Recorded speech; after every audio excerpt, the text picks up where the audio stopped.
I have toured in the 10 years, and I live in Charlotte, so of course I've been all over Charlotte, but I've toured many senior living communities and active adult communities, beautiful communities.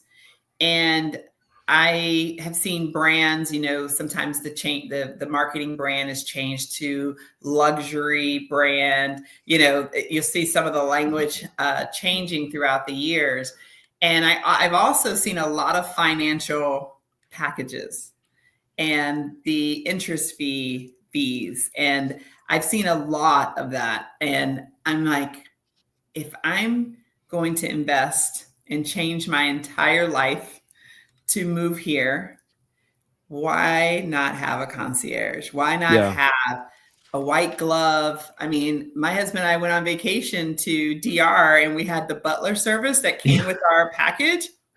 Game changer. There's no going back after that, right? There's no going back. Like after that, I'm like, this doesn't come with a butler service? Like, are you the person who makes our reservations, the person who gets the car for us, the person who gives us all the ideas and the turn, like that's what you call luxury service. That is what you call turnkey white glove service, where why not, right? I'm making this life change. And so the other thing that I've done, I would teach clients, the end user, the person moving, I would tell them, coach them, hey, when you go on these tours, these are the questions you should ask. Ask them, how can you help me get here?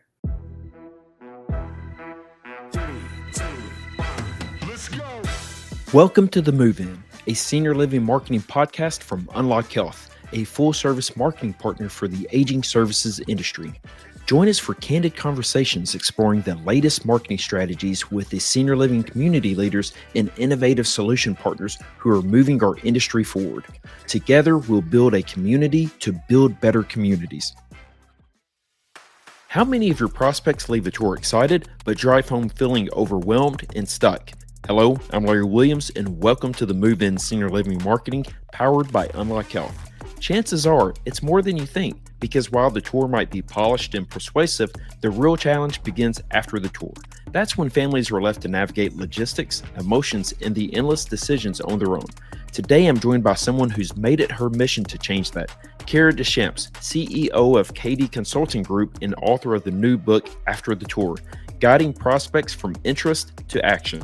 We're exploring what it really takes to support prospects through one of life's biggest transitions, not just during the tour, but in the messy, emotional, and often overlooked space that follows. We discussed bridging the post-tour gap, turning deal friends into real friends, and how communities can create concierge-level experience that truly moves the needle. Whether you're in sales, marketing, or operations, this conversation will challenge you to think differently about the role you play in someone's decision to move. Let's jump into it. We are on the Move-In Senior Living Marketing, and I have another friend of mine, Kiera DesChamps, with us today. Kiera is the CEO of KD Consulting Group. Kiera, thank you for being a part of today's conversation. I've been really excited about this. Me too. I've been waiting. I could not wait. I wish we could sit on that red couch of yours, but unfortunately, we don't get to sit on the couch and do the podcast. Yeah, that was pretty cool. I liked how it was red to match our brand colors. And so that really worked out. And fingers crossed at Smash next year, we'll be back on red couches. But who knows what colors they'll provide for us at that point. But will you be bringing these back? I wish I could. And in fact, I'd love to get one of those unlock cool. Like I think it's called that was a wine tumbler, I believe. Yes. So we got to hand that out at last year's Smash, and thank you for presenting. Really proud of that. And like I told you before we jumped on, I wish I had one myself. I didn't get to keep one. So maybe one day I can get one of those. But it's all about relationships, Larry. It's all about who you know. That's the world is like it's just about who you get to know, who you're connected with, and it's funny how it's who you know, but the friendships that that help you grow. And I guess so it's who you know, but the friendships that help you grow. And that's what's been so amazing about this space for me is, you meet people at conferences and events, but man, they become friends really quickly. And people you can lean on, ask questions, reach out to, even if it's competitors. That's the part that blows me away is there's been times I've, reached out to people, groups that are considered my competitors for advice. And it's Yeah. just such a great network we get to have in this Yeah. space. I'm I think so it's the thankful for difference. that. It is. It really is. And it's, I heard at a conference, a speaker said, there's a difference between deal friends and real friends.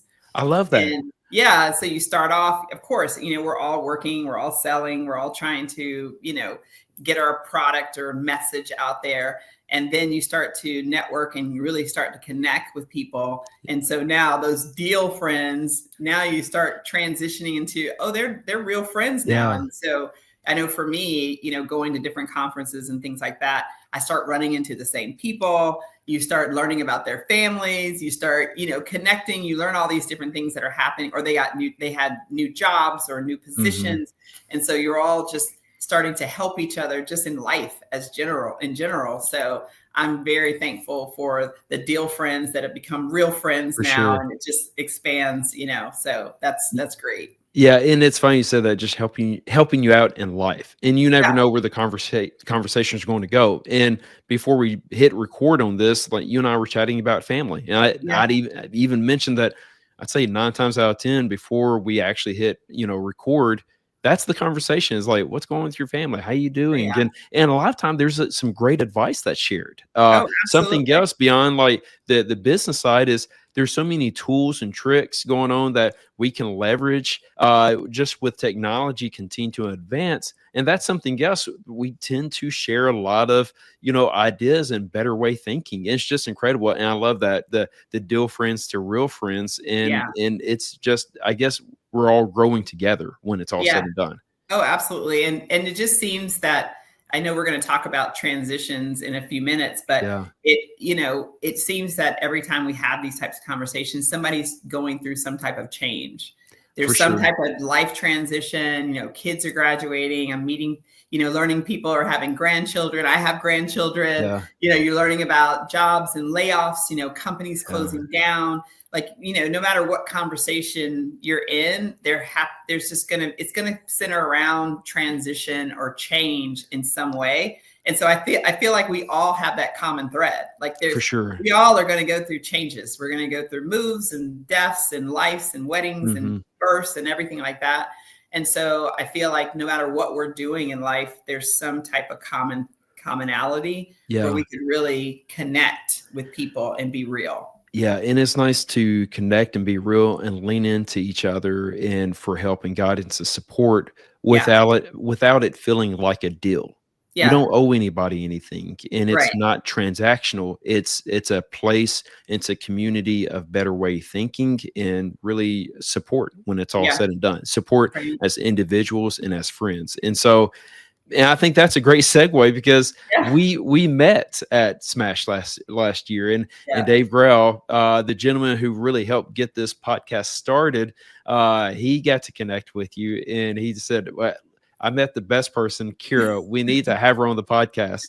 And so that sparked a friendship going back since October of last year. Yeah. And so once we got this podcast launched, I reached out to you in the spring and said, Kiera, when can we get you on the podcast? You said, hold on, I'm working on something. Let's talk in the summer. In the summer came, I said, Kiera, when can we get you on the podcast? You're like, I got a plan. How about later in the summer? I have a book coming out. I'm like, yes, we have to discuss that. And so I'm so excited about that. Before we jump into that, please tell me what you're doing at KD Consulting Group and the service you provide. Yes. So KD Consulting Group, it's really a combination of so many things centered around strategic leadership, thought leadership. My background is higher education. I am an educator. So I teach, I train, I lead, and I've always done that no matter what space I'm in. And so now being able to take all of those skills and to be able to develop and create KD Consulting Group is just it's been a dream. It's been a passion of mine. And so I've developed leadership training. I've done some ethical leadership, ethics in leadership. I've done some training for a couple of clients that wanted me to develop some things for them. I've been doing a few trainings on how to do professional presentations and how to develop seminars, things like that. And then, of course, in the senior living space and an active adult living space, I've been able to really develop a training. I call it my leader model, but I develop a training that really helps bridge the gap between like the senior living or active adult operator and the end user. So I really see myself in that role as the liaison. I'm right in the middle of, these goals and these customers that really need that support. Yeah. Oh, that's great. And we need more, as much of that as possible, just because, I say this a lot. It's such an emotional journey. There's so Yeah. many facets to this, the conversations, the people who are involved. There's a lot to this. And I think we need as many people with having the right conversations that we can. And so thank you for what all you're doing on that front. And then, like the leading into this book that you have coming out. And today we're recording, it's in late July, but this should, this podcast will release at the beginning of September. By that point, the book should be out. Again, the book is After the Tour, Guiding Prospects from Interest to Action. So I got to start here. What inspired you to write that book? Oh, wow. That's a big question, right? Yeah, it is. It really is. It's something, I being in this particular industry, the senior living active adult industry for the past 10 years, it's really been something that it's been birthed from learning from so many sales leaders in the industry, learning from the marketing teams, operators, developers. Just really, I'm a sponge. I'm an educator, so I'm a learner. And I love to ask questions because I'm always interested in what a person does, why they do it, and then what are some of the problems? What are some of the issues that they deal with? And then, of course, I work very closely with the actual end user, which is the client who's actually in transition, the one who has to make all of the decisions, the emotional decisions to move. What do I do with all the stuff? Just all of those pieces. And so as a natural problem solver, I get in the weeds of those things, and I love to figure out together how we can, create solutions that are going to work. So after, being in the field, working directly with clients, learning all, tours, taking tours all over the place, conferences, all the things, my messaging would be the same. I would find myself, there's occupancy issues. There are, how do we get people here? Retention issues of keeping people, customer satisfaction, and then of course the end user. So right there in the middle, I'm like, man, how do we create solutions that works for both? Sure. And so that's kind of where that started to come out. So I do presentations. I'm saying all the things. I'm like, you know what? I really need to write this down.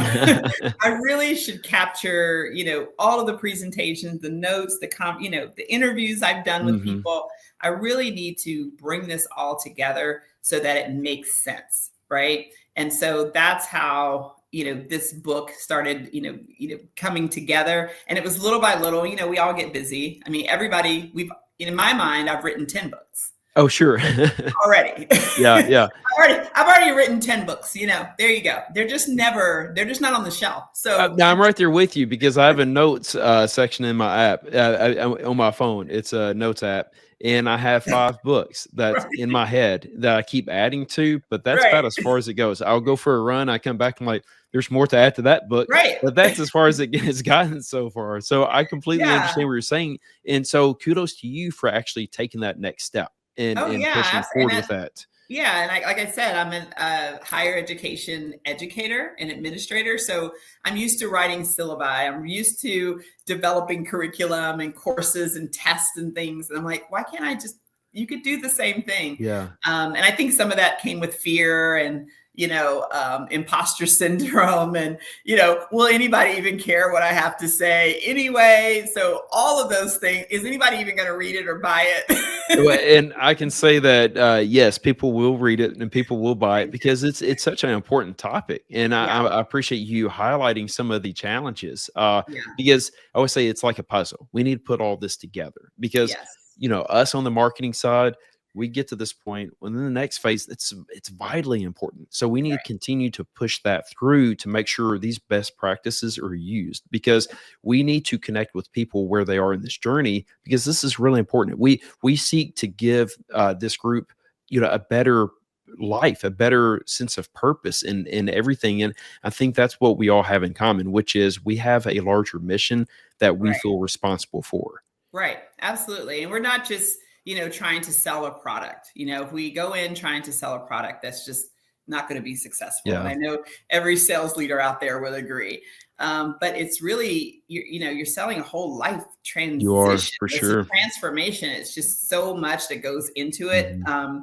So just being able to understand that. So I like to always start with the fact that the past 10 years have been me being on the end user side, the logistics, being in the homes of the prospect, the future resident, doing the downsizing, talking to the adult children in their homes. And Yeah, just to set the precedence here is when you're in someone's home, they're a little bit more open and they're more free to talk, and sure. sometimes they share things with you that they wouldn't necessarily share with a salesperson, or they wouldn't tell you this on the tour. But Hmm. in the home, they open up. And Yeah, so the real fears come out.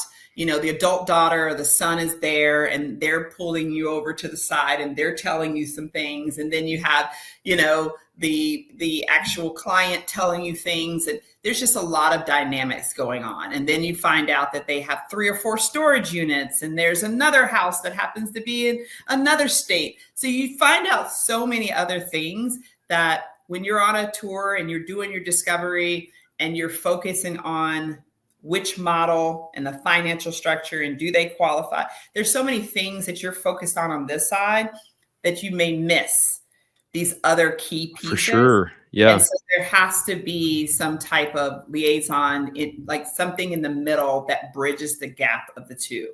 And I know, and I highly respect all sales and marketing people. I've seen them. I've gone on tours with them, and they're just Yeah.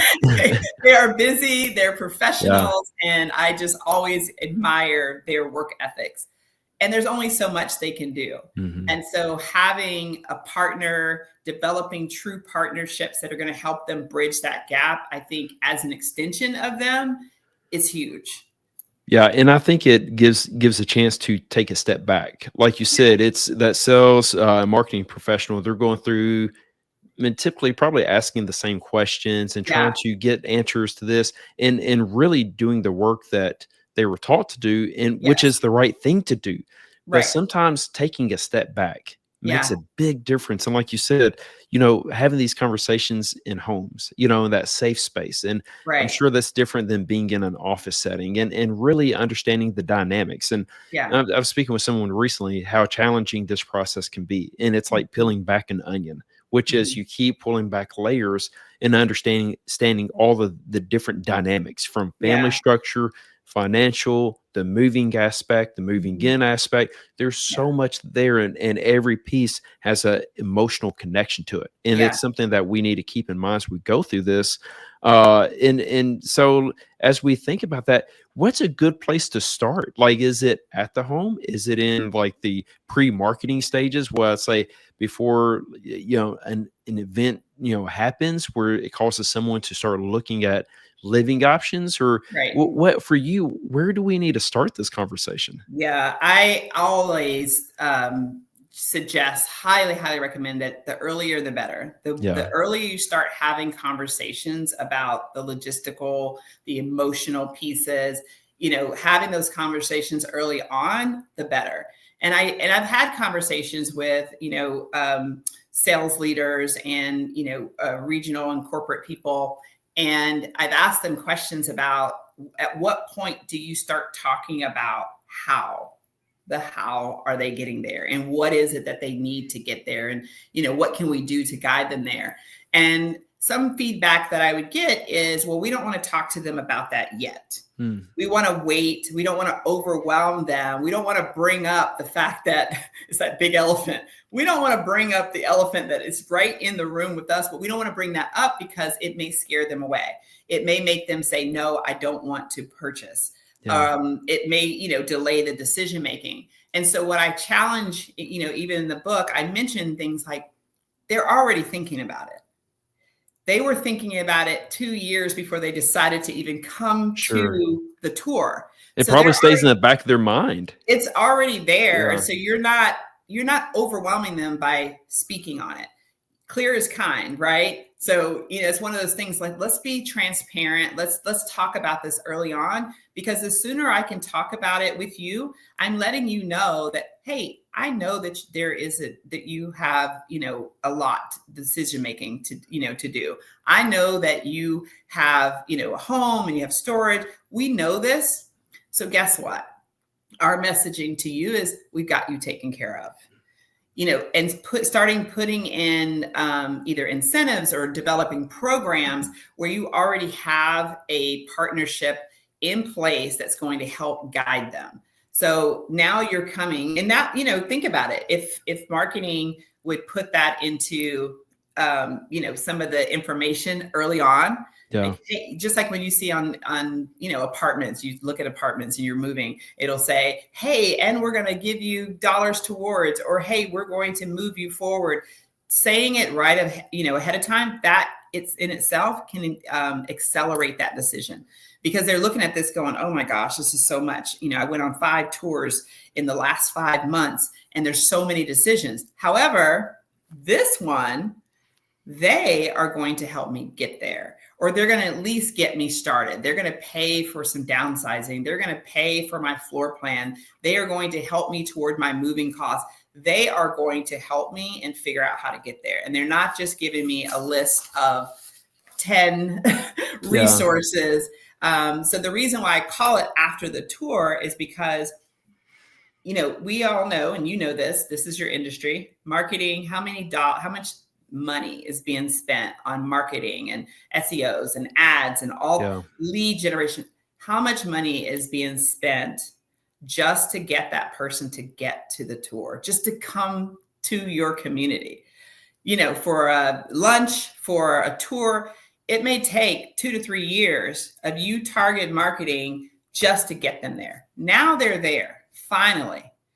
And you take them on a tour, you do all the discovery, and then it's, okay, we will stay in touch with you. Here's our packet. Here's all of our information. And by the way, here's 5 or 6 referrals for move managers, for realtors, for all the things, right? And now they're driving home. So they're leaving what looks like a possibility. This is great. They are great people. I love this place.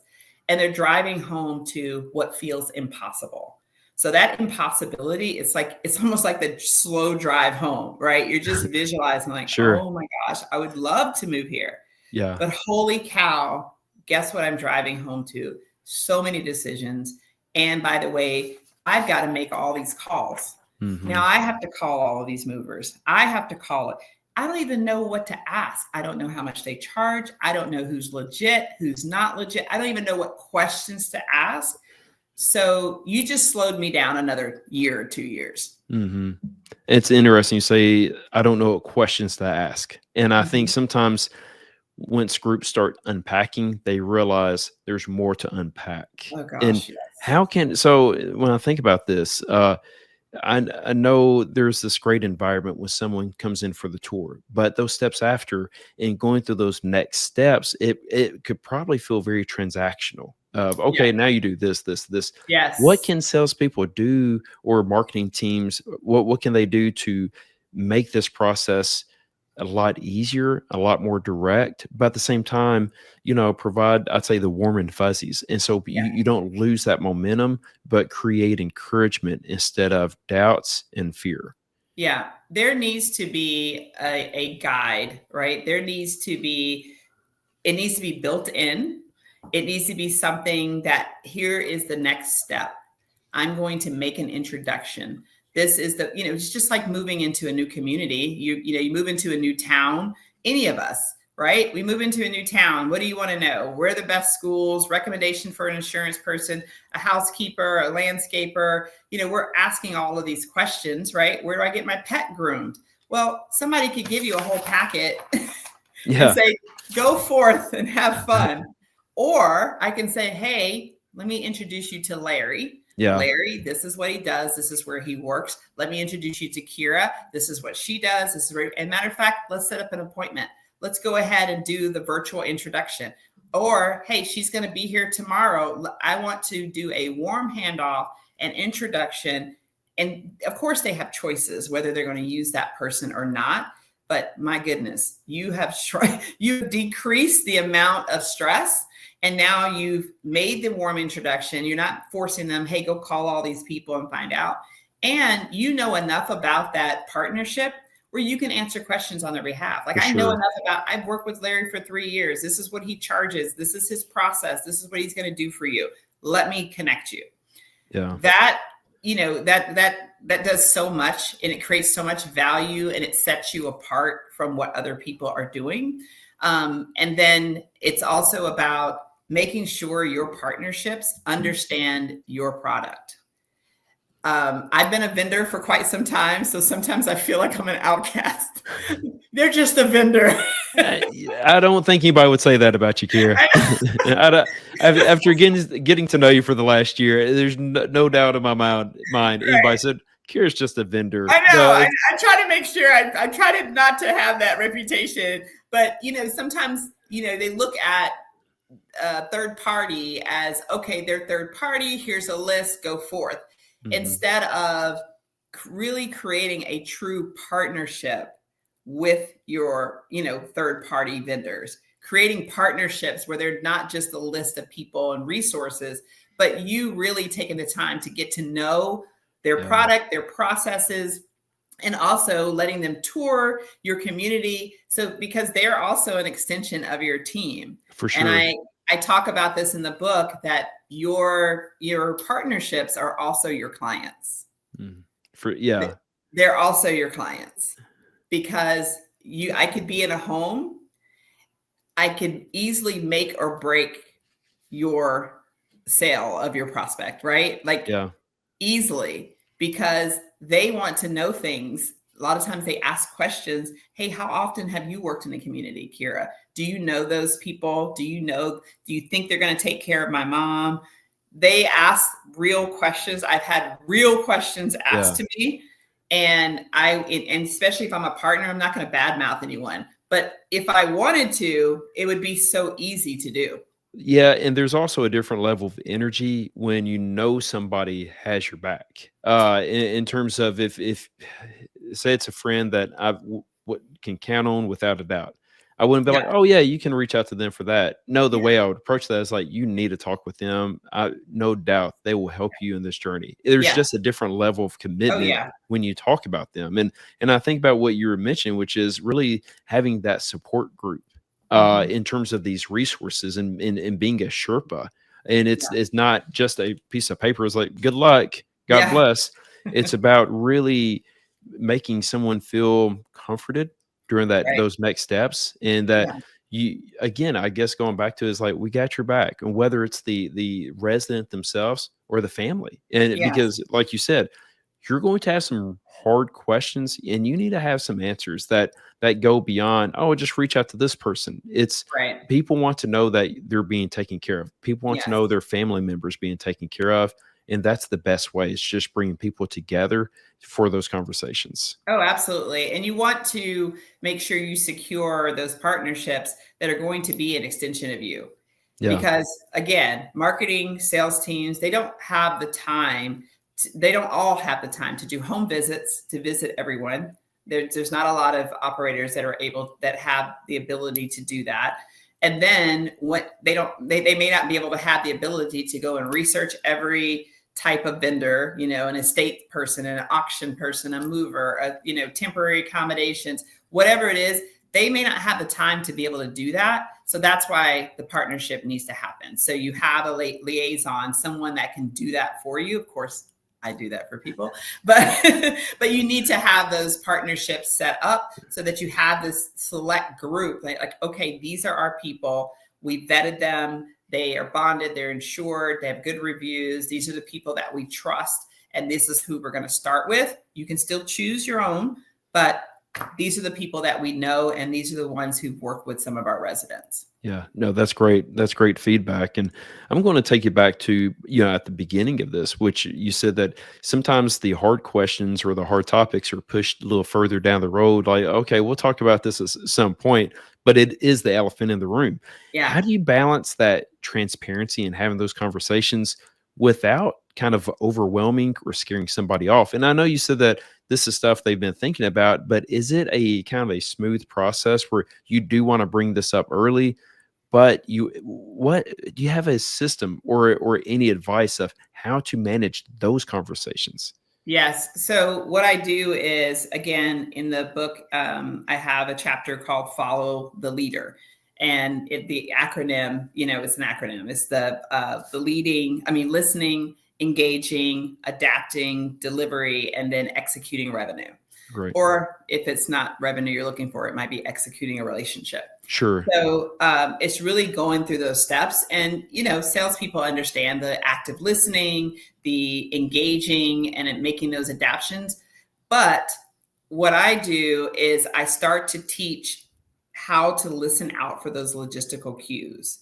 So when they're doing their first discovery, no, you don't want to pounce and just give them everything at once. Like, Yeah. you definitely don't want to do that. But as you're getting to know them and you're getting through that discovery, there are certain things that I may pick up on that a prospect saying that a salesperson may not have the ear for it, right? Because they haven't been on the logistical side. Sure. So for instance, I like to use the analogy, because this has happened, where we have a client who comes to visit, a prospect that comes to visit, they're on the tour, and perhaps they're sharing some of their hobbies and things they love to do. So he may bring up, woodwork. He makes chairs, he makes furniture, and he's been doing this for 30 years and he retired, and he still loves doing all those things. And he has, a lot of tools and specialty things like that.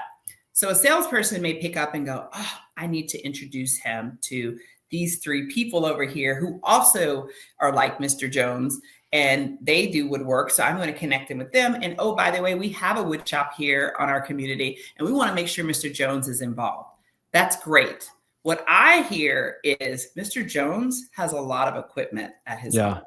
Yeah. I hear that Mr. Jones will probably not move until he figures out what to do with all that equipment. And he spent years and money investing into these tools, and he has a tool shed, and he's sharing this with you. So while you're focusing on getting him here and making sure, he can still do all these hobbies and have this lifestyle, I hear, hey, you know what you're probably going to need to do? We're going to need to connect him with, this estate person or this move manager, or someone's going to need to have a discovery with him to talk to him a little bit more about what he has and what his plans are for those things. And then he may need some recommendations. Does he donate? What will it be worth? Can he sell any of those things? What can he bring with him? So we're all trying to get to the same goal, but there's different conversations that need to happen. And you really need to understand when to pick it up on the cues, listening, picking up on the cues, and then what to do with it once it starts to happen. So there's just different, when I'm coaching, and I was just doing this last month, coaching with a salesperson, he had different questions for me. When you're coaching, it's like those real scenarios, like, oh, she's come back twice and they haven't put down a deposit. Okay. Then there's something at home holding her up. Let's find out what that is. Yeah, and it's funny you say that the example of Mr. Jones and his woodworking. I thought was great because both views are important. You do want to make those connections at the community level, and you want to feel connected. But at the same time, like you said, there's a different side that also needs to be addressed in trying to figure out what's that better way forward for him and his family going forward. And I think that was a great piece of advice, and kind of leads me to my question, which is a lot of these conversations, salespeople have, but like you said, they're not capturing all of it. And it's all so important. How do you teach salespeople to kind of capture some of this? And I know we want to think about active listening, but I didn't know if it goes beyond that. If there are any tips of the trade or anything you can recommend that go beyond just having your sales hat on and having more of an empathetic overall understanding of what that individual is going through and what these big decisions they're trying to make. just a really good understanding, storytelling. We all know that storytelling, giving, real life examples. That's a part of my, leader model is teaching real life scenarios of some of the, the hangups and some of the, delays and barriers of what's happening. A lot of times people, they go right to, oh, they have a lot to downsize. And it may not be, they just have a lot to downsize. There may be more to the story, and you're not going to really know until there's a home visit or there's a deeper discovery of their things. And, that's more focused. Sure. And, a salesperson is probably not going to be on the phone going, so tell me what's in your attic. That's just not really their role. Sure. But they need to understand that, right? That is an issue, and they need to know who to connect them to. Like, what is the solution for this? And I know the person, I know the team that's going to help you with those things, with those items. So the more they understand logistical barriers, understanding some of the cues that I teach them, then they'll have a response, and some of them will say, hey, we're just going to call the concierge. We're just going to hook them up to our person, which is fine too. I mean, that's a huge, that would be a huge solution as well. So I'm glad you brought that up about a concierge style roadmap. I guess you'd say it that way. It made me think about the beginning of the conversation. And when you go to a hotel and you check into the room, if they can have a sheet that has the restaurants, activities, and all of the information. But again, it's very transactional. It doesn't give you much detail compared to having a concierge group who will actually give you details and the further information. And I feel like that's such an important part in how that really helps move that ball forward and really provides that peace of mind and allows people to have a better understanding of the bigger picture and not just let's get you moved in process. Yes, I have toured in the 10 years, and I live in Charlotte, so of course I've been all over Charlotte, but I've toured many senior living communities and active adult communities, beautiful communities. And I have seen brands, sometimes the marketing brand has changed to luxury brand. You'll see some of the language changing throughout the years. And I've also seen a lot of financial packages and the interest fees. And I've seen a lot of that. And I'm like, if I'm going to invest and change my entire life to move here, why not have a concierge? Why not have a white glove? I mean, my husband and I went on vacation to DR and we had the butler service that came with our package. Game changer. There's no going back after that, right? There's no going back. Like after that, I'm like, this doesn't come with a butler service? Like, are you the person who makes our reservations, the person who gets the car for us, the person who gives us all the ideas and the term, like that's what you call luxury service. That is what you call turnkey white glove service, where why not, right? I'm making this life change. And so the other thing that I've done, I would teach clients, the end user, the person moving, I would tell them, coach them, hey, when you go on these tours, these are the questions you should ask. Ask them, how can you help me get here? Ask the question. Like I always tell them to advocate for themselves as well. If you're, making this financial commitment, if you're planning to move and all these things you're needing to go through, why not ask? I mean, they may help you, they may not, but why not ask for some support towards, do you have a plan for me to get here or to help me get here? Because it's just too many decisions I have to make. It's overwhelming. Or why not build it in to the entrance fee? Why not build it into the deposit? Why not make it a part of what you do? Because I guarantee you, me telling you about DR and me telling you about all the services I got, I guarantee you the next time you want to go to DR, I'm going to tell my friends, and my friends are going to say, what? You can get a what service? They're going to help you do what? I'm coming. And that's how news spreads. And that's how the treatment that you receive. And honestly, it's, you think about the treatment that people expect, and this Yeah, financial investment, it's a significant financial investment that absolutely. they expect. That it's Yeah, they expect someone to help along the way, so yeah, provide that white glove treatment through that process. And as we wrap up, I know we discussed a lot of really providing that concierge approach, and making sure you're asking the right questions, and mhm, taking a lot of this at the beginning of the conversations, and not trying to push it to the end. yeah. What did we not discuss that we need to think about when, after that person leaves the tour and they're driving on their way home? What are some of the stuff that you and I didn't discuss today that we should have? I think the messaging when I talk to people about doing, working with their sales team, or coaching, or doing an overview, is that I want to make sure, that they understand I'm not here to replace sales training. I'm not here to say, this is how you sell the apartment and the cottages. Sure. That's not my side of the house. What I do, the journey mapping, I look at, here's opportunities within your sales process, what you're already doing, where you could start to ask these types of questions. Here's where you can start making these types of interventions.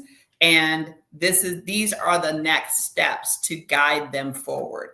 You've spent a lot of time and investment, human capital, into your training and getting your prospects to you. Now you have them, do not let them go. Yeah. So at this point, what do we do to keep them, coming back, or making sure you're bridging that gap in services? Because think about the adult children. Oh gosh, they will thank you so much if you Yeah. already have a plan to help their parents. Yeah. And that's what adult children already have enough on their plates. Oh, That they're busy enough. They got jobs, they have kids, they have mhm. activities. They're in a different state. They're not They even are, in, yes, yeah, they are overwhelmed. If you can yeah, make the process, I guess it's like anything else. If you can make the process as easy yeah, and as pain-free as possible, good yeah, things will happen. And yeah. going back to what you provide, like you said, you're not a salesperson. You're not trying to come in and replace what they're doing. To me, it seems like it's more of an additive process. Oh, And what absolutely. came to mind is, I have Apple TV. I have the Apple TV where you have the different apps, and you have all the like Peacock, Disney, Yeah, ESPN, Hulu, but there's always that plus. And so I right. feel like you're that plus in the Yes. equation of if you take it, but you're adding just that little bit. But that little bit that can make a big difference in Oh, terms yeah. of the conversations you're having, and the speed from that tour to converting. And so Right. again, just thank you for the advice. Do you have anything you want to leave us with that before we wrap up? I just need to soak up more of that Kiera knowledge before we part ways. Thank you. I'm definitely a problem solver. I believe in really figuring out how we can make processes smoother, a seamless transition, and to close those gaps. And so I'm always excited to be able to be that person in the middle. I'm not here, and I can teach on downsizing and decluttering and all the things that I've done it myself. That's not the book. The book isn't how to downsize, what to do with your stuff. That's not the book. It's also not how to sell, what to do with your community. It's right in between. How do we bridge the gap? How do we bring the two together so that both clients, the operator, developer, the end user, get the support that they need, and to be able to bridge the gap and bring them together. So I'm excited about the people I'm working with. I'm excited that I get to talk and meet lots more friends. I like making friends. Sure. But also working with sales teams that are just really excited about doing something different, learning Yeah. something new, and really just challenging them to go beyond the status quo.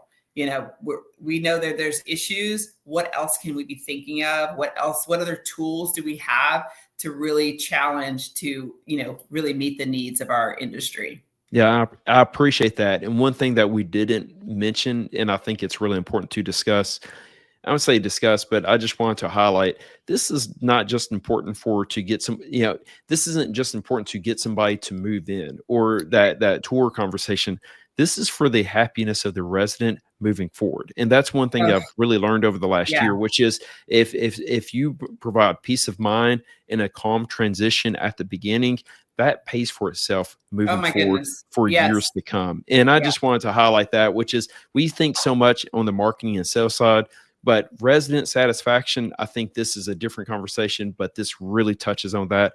And I think maybe that's why we get you back on, Kiera, and sometime in the Yes. near future is that transitioning from after the tour to resident, satisfaction, because Oh, that's yeah. so important, especially now with reviews Yes. and just keeping people connected. Oh, they definitely piggyback off of each other. If they have a bad move-in or a bad experience that I didn't want to come in the first place, and then I had to go do all these things and find people myself, and then I found somebody off of some site and it was horrible, and now they've moved in and their room is full of boxes, and so now they're living in surrounded by boxes because they didn't get the support.